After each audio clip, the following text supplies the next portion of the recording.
Welcome back to the Healthy Living Podcast. I'm Sarah Martinez. And I'm Frank Peterson. Today we're talking about something that's probably going to make some of you uncomfortable. And frankly, it should. We're diving into the money pit that so many of us fall into after 50. The supplements, gadgets, and miracle cures that promise everything but deliver nothing except lighter wallets. Sarah came to me last month with a spreadsheet, because of course she did, showing how much money people our age waste on health products they absolutely don't need. It was shocking, Frank. We're talking about an average of $200 a month. That's $2,400 a year that could be going toward actual healthcare or retirement or that vacation you keep putting off. Before we get into this, though, I have to confess something. Last year, I spent $60 on these magnetic shoe insoles that were supposed to improve my circulation. Dolores found them in my sock drawer last week, still in the package. At least you didn't use them. I actually wore those copper-infused arthritis gloves for 3 months, convinced they were helping my hands. Turns out my daughter Emma was right when she said I was experiencing the placebo effect. See, this is exactly what we're talking about. We're supposed to be the wise ones, the experienced generation, but we're getting suckered into spending money on products that prey on our fears about aging. And it's not just the money, though that's bad enough. It's the false hope, the delays in seeking real medical help, and the sheer volume of junk that accumulates in our homes. So let's break this down. What are the biggest money wasters?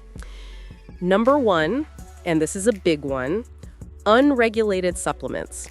The FDA doesn't require proof that these work before they hit the market. Companies can literally claim their product supports heart health or boosts energy without a single clinical trial. I fell for this hard with those brain health supplements. $60 a bottle, and I was taking 4 different ones because, hey, more must be better, right? That's the trap. We think if one is good, 3 must be great.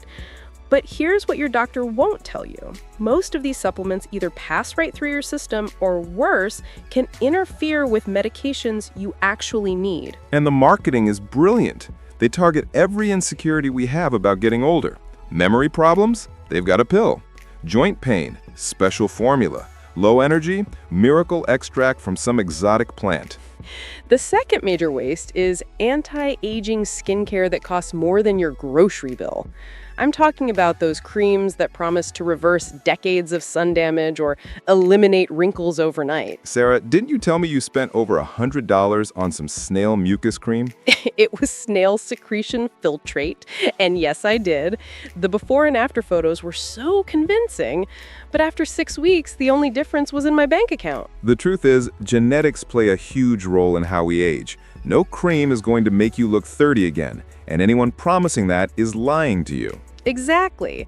The best anti-aging products are sunscreen, a basic moisturizer, and good sleep. Everything else is marketing. Which brings us to sleep products, another money pit. Special mattresses, weird contraptions, sound machines that cost more than a car payment. I almost bought one of those sleep tracking devices that also promised to optimize my circadian rhythm through light therapy. $300 for something my phone can do for free. Meanwhile, the best sleep advice is free. Go to bed at the same time, keep your room cool, and stop looking at screens an hour before bed. Revolutionary stuff, right? But that's not sexy to market. Nobody's going to pay for advice their grandmother could have given them. Let's talk about fitness gadgets. This is where I really lost my mind. Oh no, what did you buy? This whole body vibration platform. The ad showed people just standing on it and getting ripped. $400 later, it's holding up a corner of my garage where the concrete is uneven. That's actually a pretty expensive shim. The salesperson convinced me it was equivalent to a 2-hour workout just by standing on there for 10 minutes. If that sounds too good to be true, it's because it is. This brings up something important, the emotional component. We're not just buying products, we're buying hope. Hope that we can feel young again, that we can avoid the health problems we see in our parents. And companies know this. They're not selling supplements. They're selling the promise that we don't have to accept aging. But here's what we've learned. Acceptance doesn't mean giving up. It means being smart about where we invest our health dollars. Right. Instead of spending money on miracle cures, invest in real health care. Get those checkups you've been putting off. Update your prescriptions. See a physical therapist for that back pain instead of buying magnetic patches. And if you want to spend money on your health, spend it on things with actual evidence behind them. A gym membership, healthy food, a good pair of walking shoes. Speaking of evidence, this is where being our age actually works in our favor.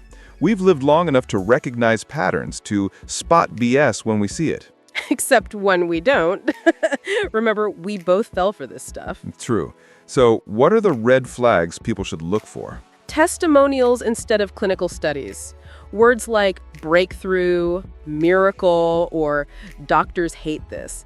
And any product that claims to treat multiple unrelated conditions. Also, if the only place you can buy it is through a specific website or infomercial, that's a huge red flag.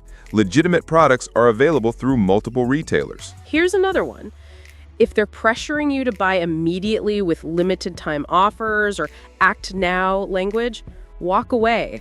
Real healthcare solutions don't have expiration dates on their effectiveness. And always, always check with your doctor before adding anything new to your routine. I know it seems obvious, but how many of us actually do it? I didn't for years. I was embarrassed to admit I was trying these products. But your doctor has seen it all, and they can tell you if something might interact with your medications or conditions. Plus, they might have better suggestions.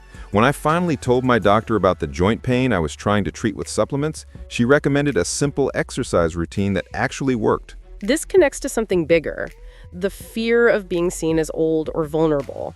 These products prey on that fear, promising to help us maintain our independence and vitality. But real independence comes from making informed decisions with our money and our health, not from hoping a pill will solve everything. And vitality, that comes from staying active, maintaining relationships, eating well, and getting regular medical care. Boring, but effective. Much less exciting than a superfood powder from the Amazon rainforest. Let's be practical for a minute. If you're currently spending money on health products, how do you evaluate what's worth keeping? First, list everything you're taking or using. Include the cost and why you started taking it. Be honest about whether you've seen actual results. Then, research each item independently.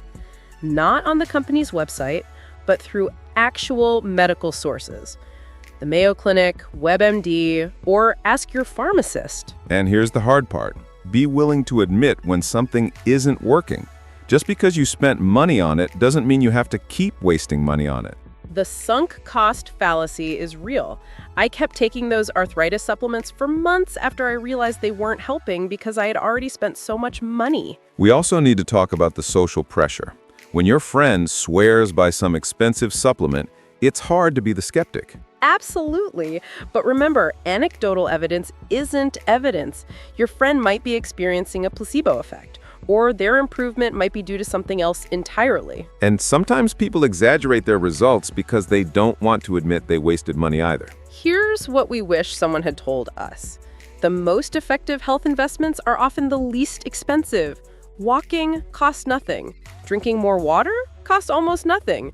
Getting enough sleep is free. But that advice doesn't come in a fancy bottle with a convincing backstory. Right. There's no dramatic before and after photos for drinking 8 glasses of water a day. So how do we protect ourselves going forward? Create a health spending budget and stick to it.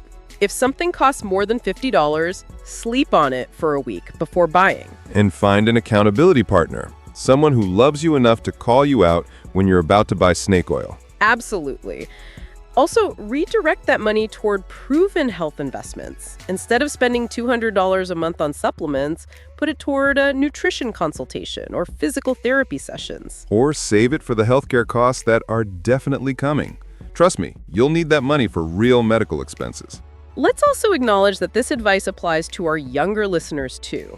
The wellness industry targets every age group, just with different fears. Right. 20-somethings get sold on detox teas and performance enhancers. 30-somethings fall for fertility and beauty supplements. Every generation has its version of this problem. The principles are the same, though. Be skeptical of quick fixes, research before you buy, and prioritize proven methods over trendy products. And remember, getting older isn't a disease that needs to be cured. It's a natural process that can be navigated with wisdom and good choices. Some final thoughts. We're not saying never spend money on health-related products. We're saying be smart about it. If you want to try something new, start with the least expensive option. If it works, great. If not, you haven't lost much. And always question the motivation behind health advice. Is this person trying to sell you something, or are they genuinely trying to help you? Most importantly, don't let the perfect be the enemy of the good. You don't need to do everything perfectly to be healthy. Small, consistent changes will always beat expensive quick fixes. All right, that's our reality check for today. If this episode saved you from buying even one overpriced supplement, we've done our job. Before we wrap up, we want to hear from you. What health products have you wasted money on? What actually worked? Send us your stories. The embarrassing ones are especially welcome. And if you found this episode helpful, please like and subscribe. It really does help other people find us. And frankly, we need all the help we can get with this technology stuff. Speak for yourself, Frank. Next time, we're tackling another topic nobody wants to talk about. Why your adult children are probably right about your driving. Oh, this should be fun. Until next time, this is Sarah Martinez. And Frank Peterson. Take care of yourselves, but don't break the bank doing it.